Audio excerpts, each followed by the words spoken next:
क्या देखा है अब तक? मोमेंट ऑफ इनर्शिया चल रहा है, राइट। फर्स्ट देखा है centre of mass. Centre of mass का पोजीशन वेक्टर कैसे निकालने का, तो पोजीशन वेक्टर निकालने का फॉर्मूला है m1 r1 bar plus m2 r2 bar plus m3 r3 bar upon m1 plus m2 plus m3। जितना मासेस है उनका उतना प्रोडक्ट्स लेने का। एक्स कोऑर्डिनेट कैसे निकालने का, तो एक्स कोऑर्डिनेट कैसा निकालना है, m1 x1 plus m2 x2 upon m1 plus m2। y coordinate z coordinate भी सिमिलर तरीके से। वेलोसिटी कैसे निकालने का, m1 v1 plus m2 v2 upon m1 plus m2। Internal forces, internal forces centre of mass की position को change नहीं करते। Internal forces centre of mass की पोजीशन को चेंज नहीं करते। ओके उसके बाद क्या हुआ है, उसके बाद स्टार्ट किया है moment of inertia. Moment of inertia क्या रहता है, summation M I R I square. Summation M I R I square. अगर दो मासेस है तो m1 r1 square plus m2 r2 square. अगर दो मासेस है तो m1 r1 square plus m2 r2 square. ठीक है। अगर तीन मासेस है, अगर तीन मासेस है तो m1 r1 square plus m2 r2 square plus m3 r3 square. ठीक है। चलो तो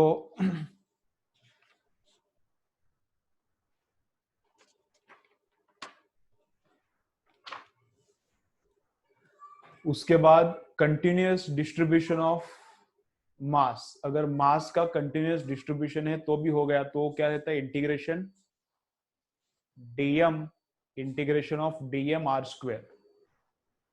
मोमेंट ऑफ इनर्शिया अगर कंटिन्यूअस मास डिस्ट्रीब्यूशन है तो क्या, इंटीग्रेशन डीएम आर स्क्वायर। ठीक है, इतना हो गया। अब इसके बाद क्या है, फिजिकल सिग्निफिकेंस देखा है, डिपेंडेंसी देखा है, काइनेटिक एनर्जी निकाला है, एनालॉजी देखा है। अब नेक्स्ट क्या है, एक न्यूमेरिकल करते हैं कंटिन्यूअस डिस्ट्रीब्यूशन का, मोमेंट ऑफ इनर्शिया का, और एक न्यूमेरिकल करते हैं डिस्क्रीट डिस्ट्रीब्यूशन का। ठीक है। चलो तो समझो अगर ऐसा है, देखो क्या है, ऐसा है, यहां पर है अपना y एक्सिस और यहां पर है अपना x एक्सिस। ठीक है। और मासेस किधर है, एक मास 1 2 3 इधर है 2 किलोग्राम का, और एक मास 1 2 इधर है 4 किलोग्राम का। ठीक है। और इस एक्सिस के अबाउट, इस एक्सिस के अबाउट दोनों रोटेट मार रहे, इस एक्सिस के अबाउट दोनों रोटेशन मार रहे। ठीक है। मतलब ये है अपना y एक्सिस, ये है y एक्सिस। इधर एक मास है कितने किलो का, 2 किलो का, और इधर एक मास है 4 किलो का। तो 4 किलो वाला भी रोटेशन मार रहा है, 2 किलो वाला भी रोटेशन मार रहा है। किसके, इसके अबाउट, समझ रहे हैं ना, इसके अबाउट। तो मतलब क्या, बीच में ऐसा एक्सिस है, तो ये 2 किलो वाला इधर और 4 किलो वाला इधर है, तो ये दोनों ऐसा रोटेट मार रहे, ये दोनों ऐसा रोटेट मार रहे। About what, about this axis, ये एक्सिस के अबाउट रोटेशन मार रहे। तो उनका मोमेंट ऑफ इनर्शिया निकालने का है। तो मोमेंट ऑफ इनर्शिया निकालने के लिए एक्सिस लगता ही है, कौन से एक्सिस के अबाउट वो लोग रोटेशन मारने वाले हैं, अबाउट विच एक्सिस ये लोग रोटेशन मारने वाले, वो हमको पता होना ही चाहिए। तो मोमेंट ऑफ इनर्शिया कैसे निकालने का, ऐसा निकालने का, m1 r1 square plus m2 r2 square plus जितना भी मासेस है उतना लेने का। लेकिन अपने पास अभी दो ही मासेस है तो दो ही लेने का। तो इसको मैं बोलता हूं फर्स्ट मास, तो 2 किलोग्राम का, और ये डिस्टेंस कितना है 1 2 3, 3 का स्क्वायर, प्लस ये वाला मास कितना है 4 किलोग्राम का, और उसका डिस्टेंस कितना है 1 2, तो 2 का स्क्वायर। तो कितना आता है देखो, 3 का स्क्वायर 9, और 9 इंटू 2 18, इधर 2 का स्क्वायर 4, 4 इंटू 4 कितना आता है 16 आता है। तो 16 प्लस 18 कितना,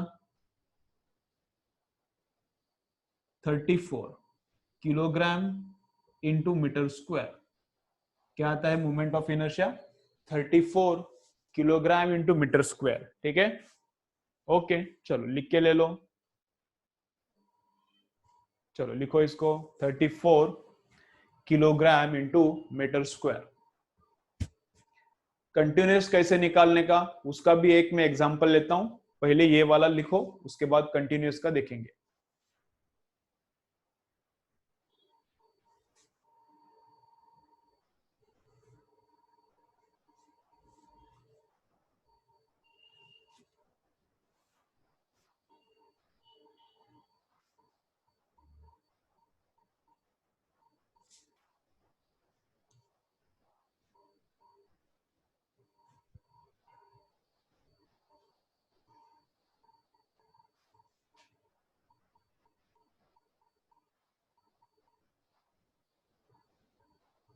चलो हो गया,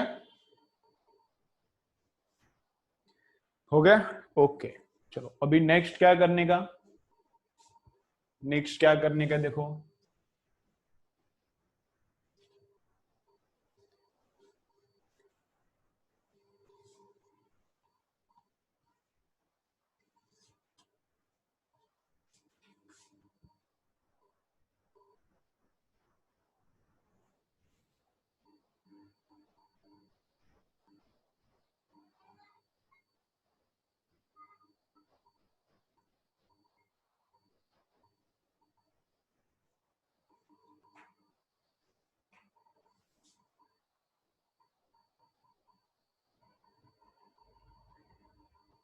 और ठीक है, चलो तो नेक्स्ट क्या करने का है, एक एग्जांपल लेते हैं कंटिन्यूअस मास डिस्ट्रीब्यूशन का, तो उसका मोमेंट ऑफ इनर्शिया क्या लेते हैं, रिंग लेते हैं, रिंग। देखो इधर थोड़ा इंटीग्रेशन करना पड़ता है, थोड़ा इंटीग्रेशन करना पड़ता है यहां पर। तो एक्सिस है अपना ऐसा,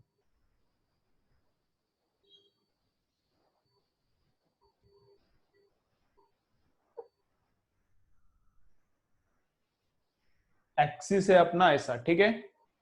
और ये अपना रिंग है, रिंग थोड़ा बड़ा निकाल दें, रिंग थोड़ा बड़ा निकाल दे तो अच्छा है।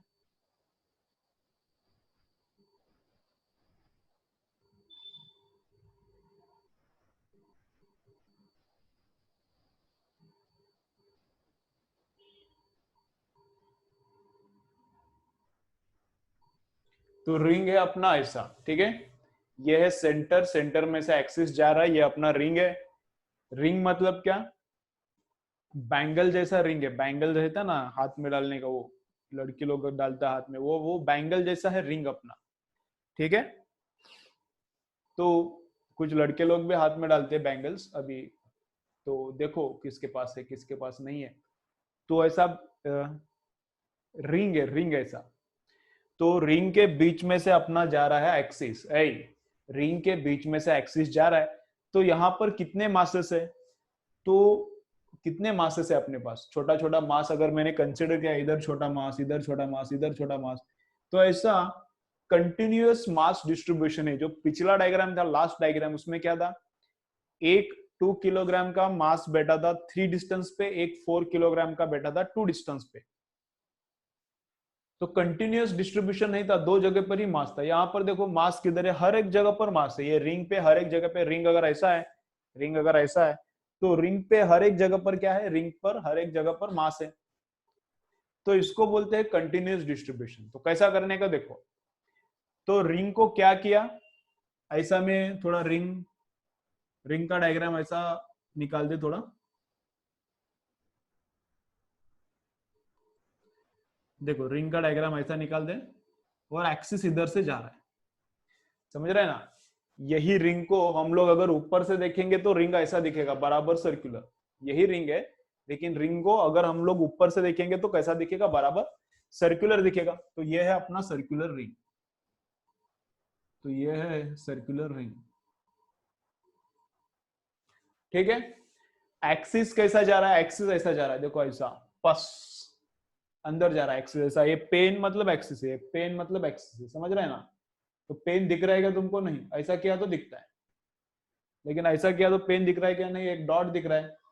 तो वो अंदर जाने वाला एक्सिस है, अंदर जाने वाला एक्सिस है, ठीक है। चलो अब उसके बाद क्या है, ये रिंग कैसा घूमेगा, इस एक्सिस के अबाउट, ये जो एक्सिस है इसके अबाउट रिंग घूमेगा ऐसा, पस पस पस पस करके।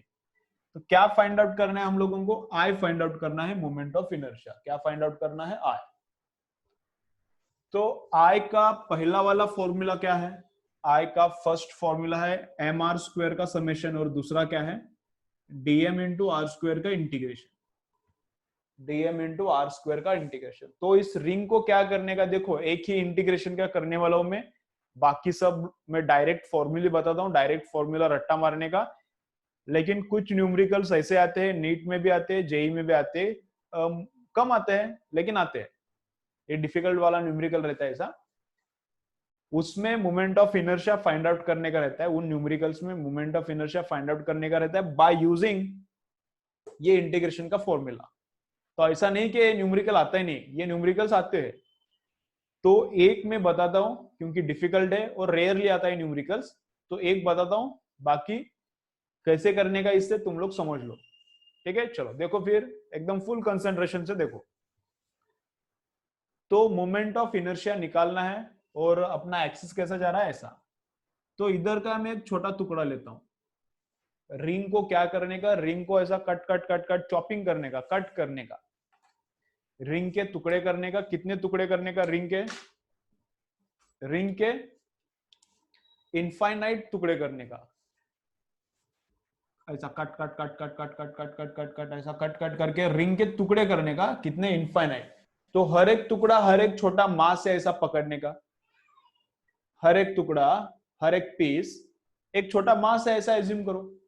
तो दिस इज स्मॉल मास, ये जो है this is small mass, and this is at a distance of R. This mass is at a distance of R है ना। तो डीएम आर स्क्वायर का इंटीग्रेशन, इसलिए ऐसा फॉर्मूला आता है। ओके, तो ये मास कितना है ये अब निकालने का है। एंटायर रिंग का मास है कैपिटल एम। एंटायर रिंग का मास इज कैपिटल एम। तो 2 पाई आर एंटायर रिंग का लेंथ कितना है? रिंग है, डिस्क वगैरह नहीं है, बस इधर ही मास है, बाकी बीच में कुछ भी नहीं। तो एंटायर लेंथ मतलब कितना रहता है? 2 पाई आर। तो 2 पाई आर का मास कितना रहता है? यम। एंटायर जो रिंग है उसका लेंथ 2 पाई आर है, तो 2 पाई आर का मास कितना है? कैपिटल एम है। तो ये छोटा वाला लेंथ कितना रहेगा? टोटल ये रिंग का लेंथ मतलब सरकमफरेंस तो 2 पाई आर रहेगा, तो छोटा वाला लेंथ कितना रहेगा? ये अगर डी थीटा है, ये यहां पे एंगल अगर डी थीटा है, तो ये लेंथ क्या रहेगा? ये रेडियस आर रहता है, तो ये लेंथ क्या रहता है? R D theta. ये लेंथ क्या रहता है? R D theta. R into theta is circumference, radius into theta is circumference, radius into theta in radian, radius into theta in radian is circumference और आर्क लेंथ। तो radius into ये angle, तो ये circumference आता है। ये radius into ये वाला एंगल, ये आता है आर्क का लेंथ, लेकिन एंगल किधर चाहिए? रेडियन में चाहिए। ठीक है, तो ये जो छोटा लेंथ है, छोटा लेंथ, उसका मास कितना? बड़ा लेंथ पूरे रिंग का मास m है, तो जो छोटा लेंथ है उसका मास कितना? तो कैसा निकालेंगे हम लोग? छोटे मास को छोटा डीएम बोलता हूं मैं, तो this into this divided by this. तो r D theta into m divided by 2 pi r. R r गया। ठीक है, ओके।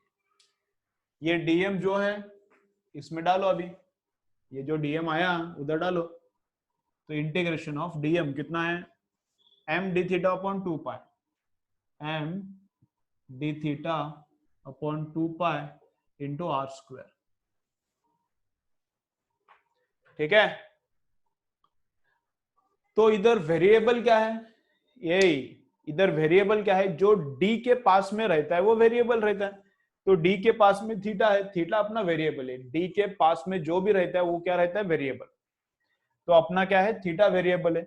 तो थीटा कम से कम कितना? 0, और ज्यादा से ज्यादा कितना हो सकता है? 2 पाई। मतलब इधर से एंगल मेजर करना चालू किया, इधर से एंगल मेजर करना चालू किया, तो ये 0 एंगल पे आएगा, ये फिर 1 एंगल, 2 एंगल, 3 एंगल, 4 एंगल, ऐसा करके पूरा लेना ना, इधर का टुकड़ा, इधर का पीस, इधर का piece, piece piece piece piece piece हर एक जगह का। तो ऐसा करते हुए आएंगे तो एंगल इधर कितना था 0, पूरा रोटेशन मारने के बाद एंगल कितना हो जाएगा 2 पाई। तो ऐसा इंटीग्रेशन करना पड़ेगा। तो कैसा आता है, कैपिटल एम तो कांस्टेंट है, रिंग का मास है ना, 2 पाई भी कांस्टेंट है। आर क्या है, आर क्या है, ये स्मॉल पीस का सेंटर से लेंथ, स्मॉल पीस का एक्सिस, एक्सिस इधर जाता, इधर से जाता है ना, स्मॉल पीस का एक्सिस से लेंथ, तो इसका डिस्टेंस, इस छोटे पीस का डिस्टेंस इधर से, ये छोटे पीस का इधर से डिस्टेंस, ये छोटे पीस का इधर से, हर एक पीस का डिस्टेंस सेंटर से क्या है, सेम है। तो आर भी कांस्टेंट है, तो ये तीनों बाहर आता है, अंदर बचता है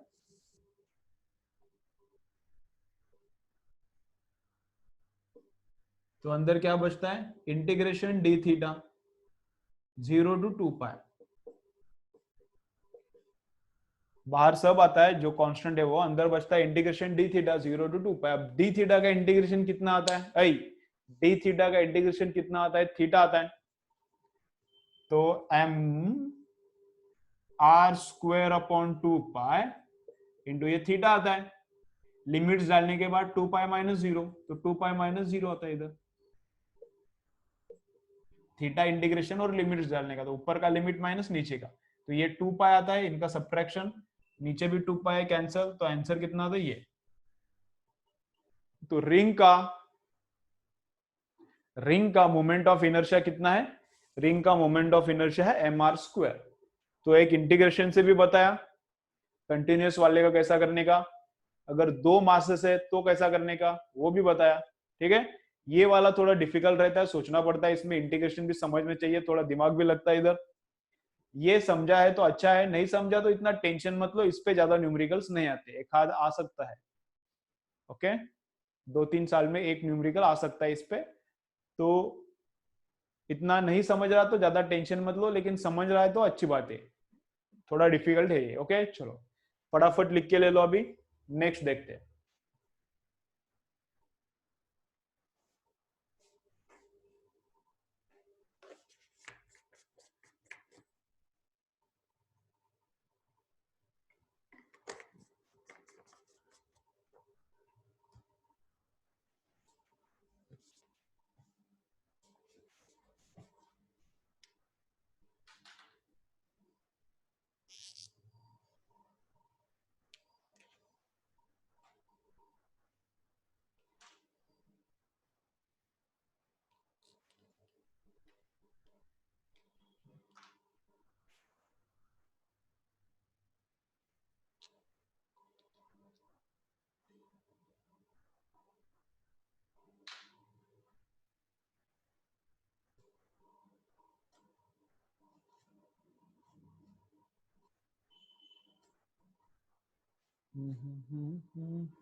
चलो हो गया क्या,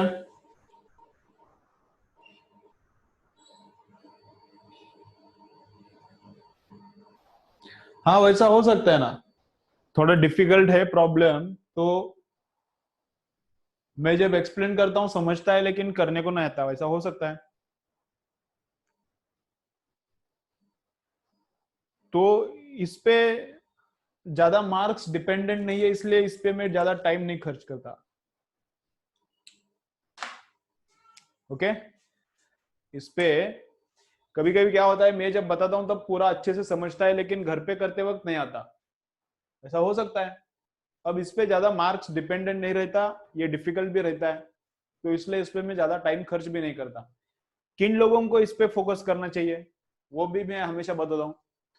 130 के ऊपर आ रहा है मार्क्स, तो 130 के ऊपर हमेशा मार्क आ रहा है, हमेशा 140 के ऊपर मार्क आ रहा है फिजिक्स में, तो इसके ऊपर कंसिडर हम लोगों को देखना चाहिए कैसे आ रहा है, क्यों आ रहा है। अगर उतना अपना एम ही है 100 मार्क्स 120 मार्क्स, तो इसको देखने का जरूरत नहीं है। ठीक है, अपना एम 150 मार्क्स है 170 मार्क्स है, तो इसको समझना चाहिए। ठीक है चलो,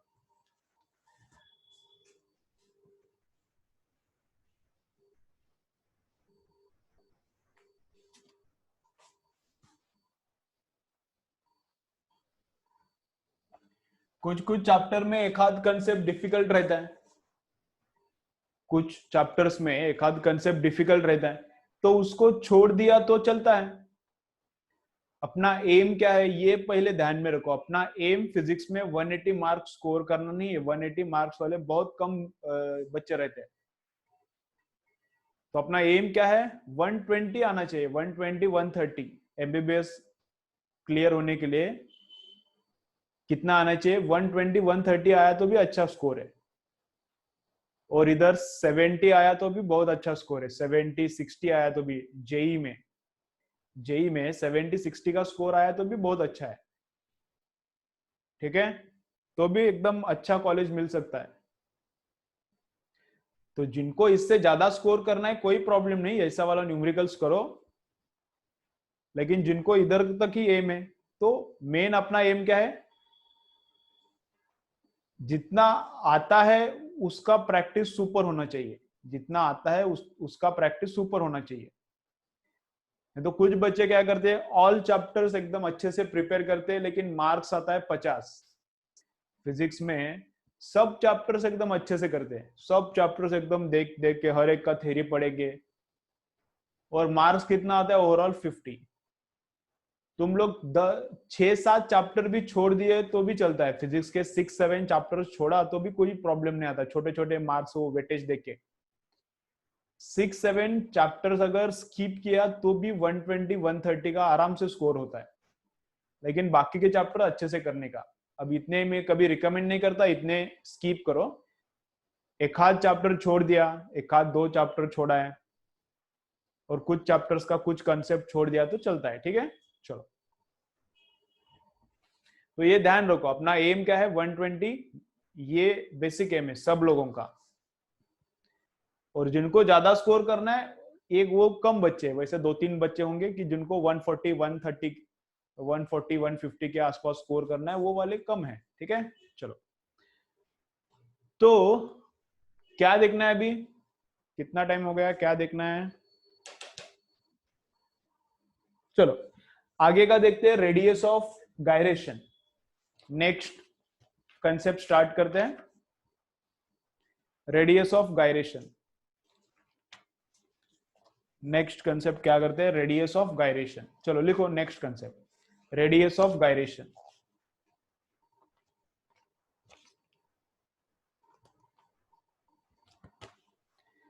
चलो लिखो, पहले डेफिनेशन लिखो फिर एक्सप्लेन करता हूं। Radius of gyration,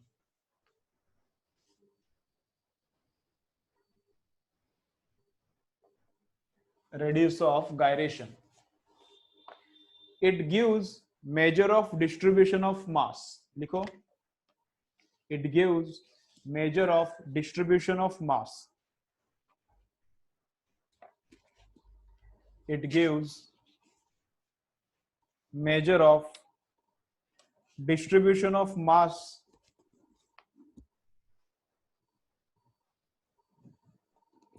it gives measure of distribution of mass of the rigid body. It gives measure of distribution of mass of the rigid body. It gives measure of distribution of mass of the rigid body. It gives measure of distribution of mass of the rigid body about the axis of rotation. About the axis of rotation.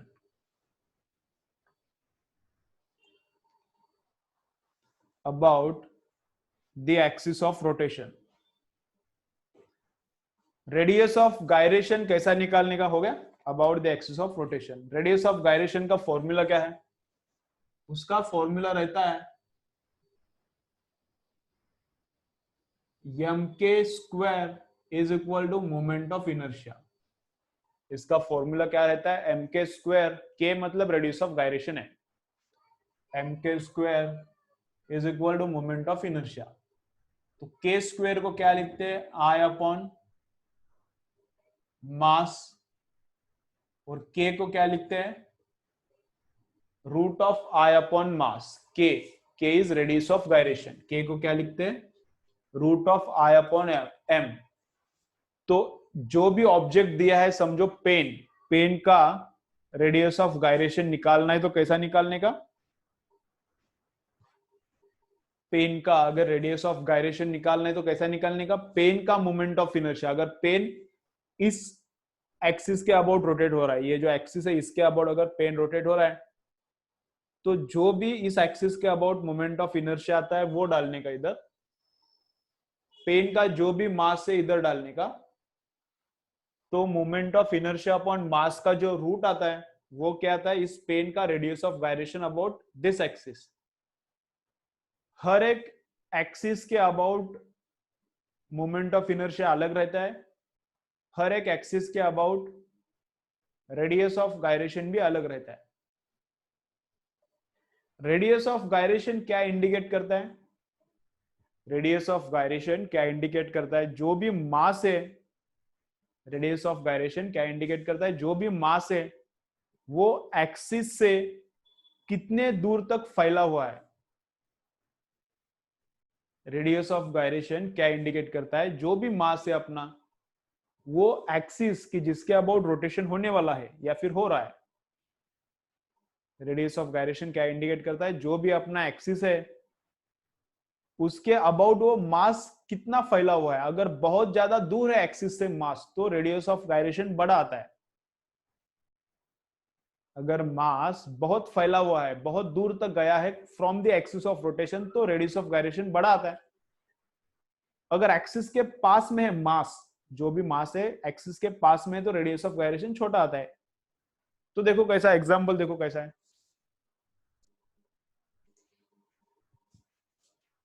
ये bottle देखो, अभी ये bottle इस pen के about घूम रहा है, ये बॉटल तो ऐसे घूम रहा है, ऐसे घूमेगा, ऐसा पेन के अबाउट ऐसे घूमेगा, ठीक है।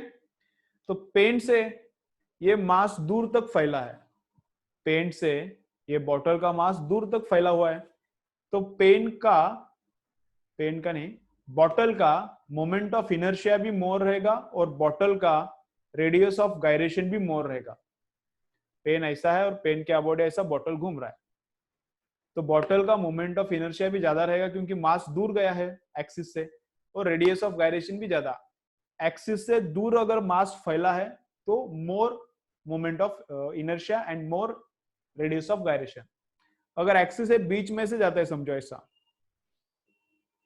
और बॉटल ऐसा घूम रहा है, इसके अबाउट ऐसा घूम रहा है, समझा है ना? ये अलग, ये अलग है, ये अलग, ये इधर रहता है तब अलग रहता है, ये ऐसा, समझा है ना? ऐसा, और इधर है ये वाला अलग।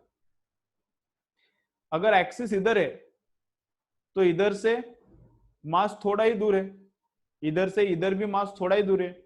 तो इस केस में, इस केस में, सेकेंड केस में मास पास में है, एक्सिस के पास में है मास, तो मोमेंट ऑफ इनर्शिया भी कम रहता है, रेडियस ऑफ गायरेशन भी कम।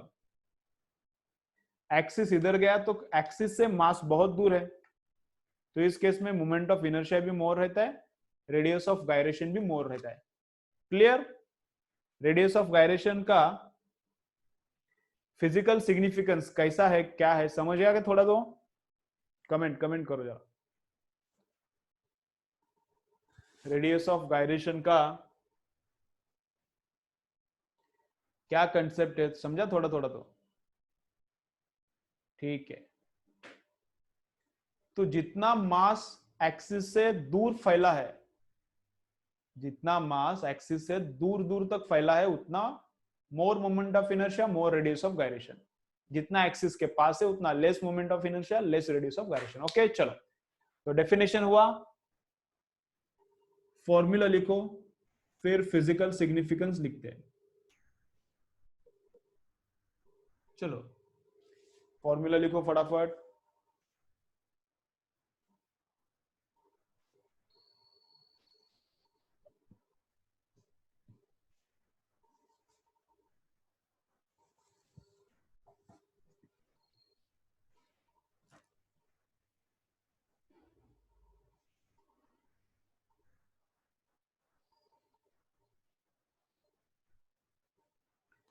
फिजिकल सिग्निफिकेंस में लिखो क्या? If radius of gyration is more, लिखो, if radius of gyration is large, if radius of gyration is large,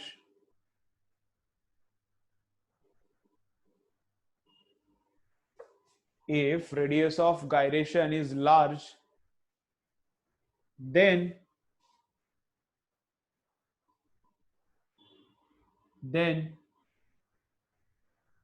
mass distribution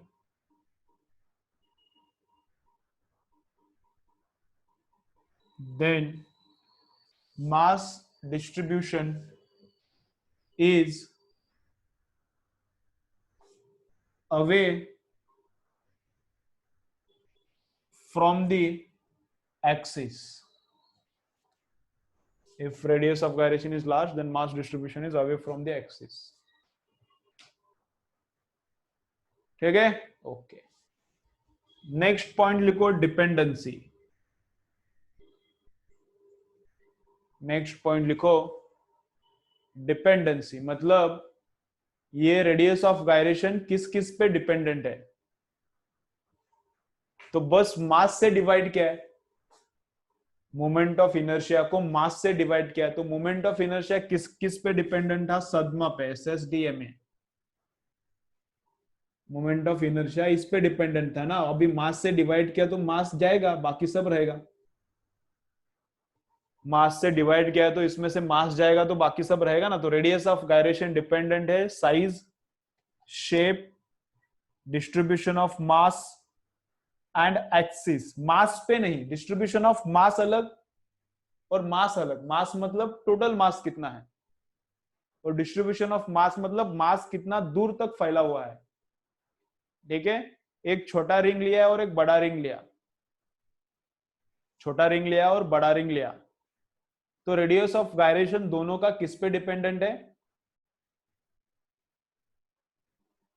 मास पे डिपेंडेंट नहीं है. एक ऐसा रिंग लिया और उतना ही रेडियस का रिंग, लेकिन हल्का वाला है.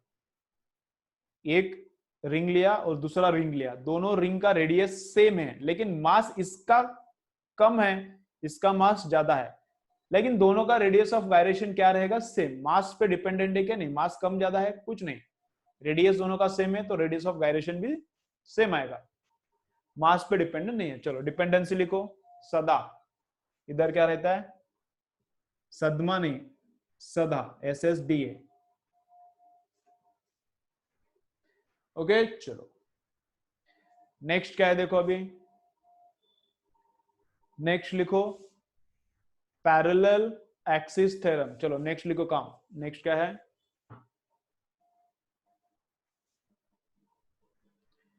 चलो नेक्स्ट लिखो पैरेलल एक्सिस थ्योरम.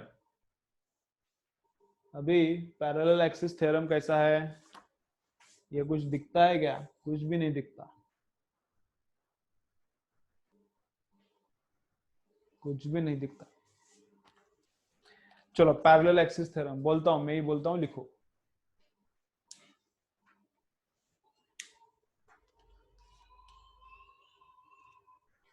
लिखो पैरेलल एक्सिस थ्योरम. हेडिंग लिखा parallel axis theorem.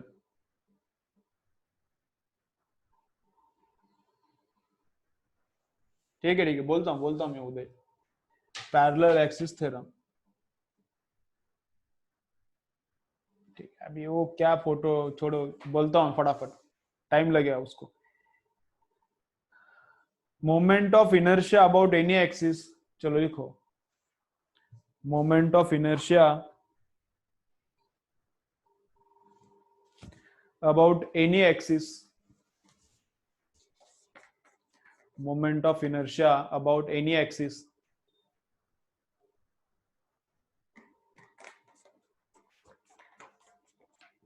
is equal to moment of inertia about any axis is equal to the sum of its moment of inertia. Moment of inertia about any axis is equal to the sum of its moment of inertia. The sum of its moment of inertia about a parallel axis. थोड़ा fast लिखो. About a parallel axis about a parallel axis passing through its center of mass, about a parallel axis passing through its center of mass, about a parallel axis passing through its center of mass, and product of its mass and product of its mass and product of its mass and the square of the perpendicular distance and product of its mass and the square of the perpendicular distance and the square of the perpendicular distance between the two parallel axes, between the two parallel axes, between the two parallel axes. ठीक है, चलो अब explanation क्या है इसका देखते हैं, explanation क्या है इसका देखते हैं।